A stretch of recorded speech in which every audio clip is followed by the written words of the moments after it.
দমদম সাঁঝবাতি ও পরজের যৌথ প্রযোজনায় ও সহযোগিতায় 25শে বৈশাখ উদযাপন করা হলো দমদমের অজিতেশ মঞ্চে।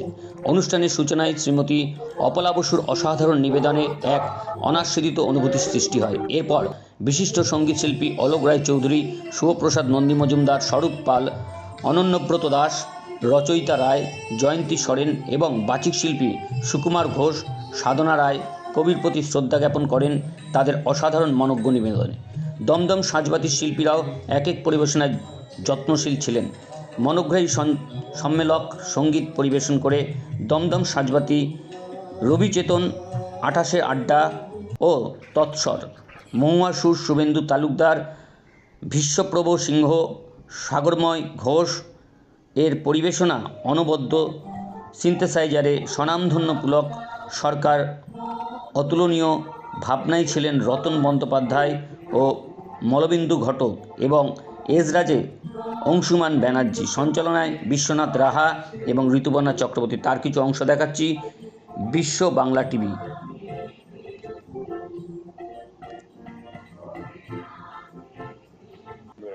আমরা খুবই আপ্লুত, কারণ আজকে একটি অত্যন্ত উচ্চ মানের অনুষ্ঠান আমাদের এখানে অনুষ্ঠিত হলো। রবীন্দ্রসঙ্গীত জগতে অনেক গুণী মানুষ এসছেন তাদের শ্রদ্ধা নিবেদন করতে। আমরা সত্যি গর্বিত এবং আনন্দিত। আমরা চেষ্টা করি, কিন্তু এবারের আমাদের প্রচেষ্টাটা একটু অন্যরকম। আমরা ছোট বড় করে কাজ করি, কিন্তু এইবারের উদ্যোগটা আমাদের একটু অন্যরকম। ছিলেন আমাদের সিনিয়র শিল্পী অলোক রায় চৌধুরী ছিলেন, অপলাদি ছিলেন, তারপরে শুভদা ছিলেন, তারপরে রচয়িতা দি ছিলেন, জয়ন্তী সোরেন, স্বরূপদা, আমাদের অনন্যব্রত দা আছেন, সাথে পুলকদা, অত্যন্ত বিশিষ্ট শিল্পী, গুণী মিউজিশিয়ান। হ্যাঁ, বলেছি। আর সবাই আমরা এখানে যারা উপস্থিত আছি সকলে, আমরা আগের যে কটি অনুষ্ঠান, শুধু কবি প্রণাম নয়, আমরা বর্ষার উপরেও আমরা প্রোগ্রাম করেছি। বিভিন্ন ধারার গানই হচ্ছে, ক্লাসিক্যাল থেকে হ্যাঁ, নজরুল গীতি ছিল, নজরুলও ছিল, সবকিছু হচ্ছে। সেটা রিলেটেড উইথ বর্ষা। প্রতিষ্ঠান মানে লকডাউনের সময় আমরা দুজন মিলে আমাদের ভাবনা থেকে এটা তৈরি করেছিলাম, এখনো সেটা বহন করে যাচ্ছি। আমরা চেষ্টা করব 4 বছর। আমার নাম মহুয়া সুর শুভেন্দু তালুকদার, আর আমি চাইব দমদম সাঁঝবাতির যিনি কর্ণধার তার সাথে একটু কথা। তো এবছরও করা হয়েছিল গত 25-এ। এবারে আমাদের চিন্তাটা একটু অন্যরকম। আমরা কবি প্রণাম করি, বর্ষার অনুষ্ঠান করি, আমরা কবি প্রয়াণের অনুষ্ঠান করি, আমরা কখনো বড় করি, কখনো ছোট করি। কিন্তু এবছর 25শে দিনটিকে উদযাপন করবার আমাদের একটু বাসনা ছিল।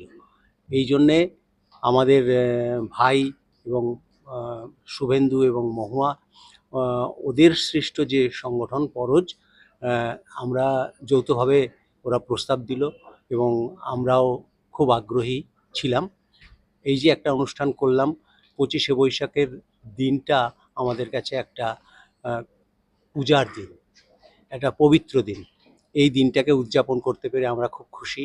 আমাদের বহু স্বনামধন্য শিল্পীরা আমাদেরকে সঙ্গ দিয়েছেন, আমাদের কাছে এসেছেন, গান গেয়েছেন, ঋদ্ধ করেছেন আমাদের।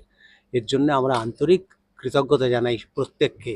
এবং আমাদের এই অনুষ্ঠান সর্বাঙ্গ সুন্দর করে তোলার জন্য সমস্ত মানুষ যারা শব্দ প্রক্ষেপণ করেছেন, যারা যন্ত্র সহযোগী ভাইরা, এবং আমাদের এই প্রচারে যে সমস্ত ছেলেরা এই যে মঞ্চ সাজিয়েছে যে ছেলেটি, এই প্রত্যেকের সাহায্য এবং সহযোগিতা এবং ঐকান্তিক ইচ্ছা ছাড়া একটা অনুষ্ঠান করা যায় না।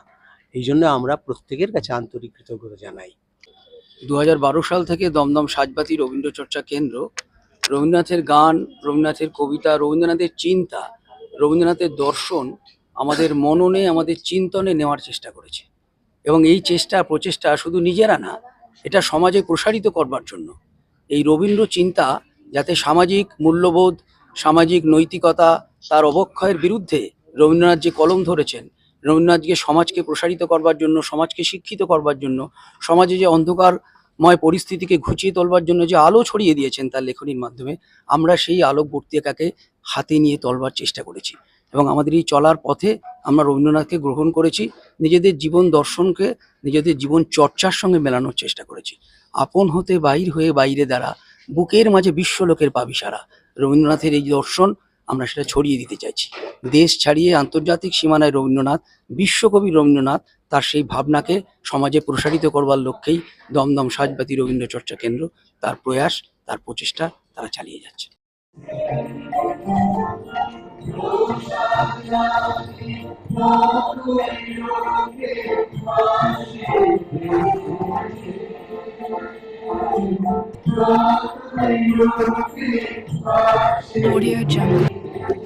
চোখ রাখুন বিশ্ববার্তা টিভিতে, যার সততাই শেষ কথা।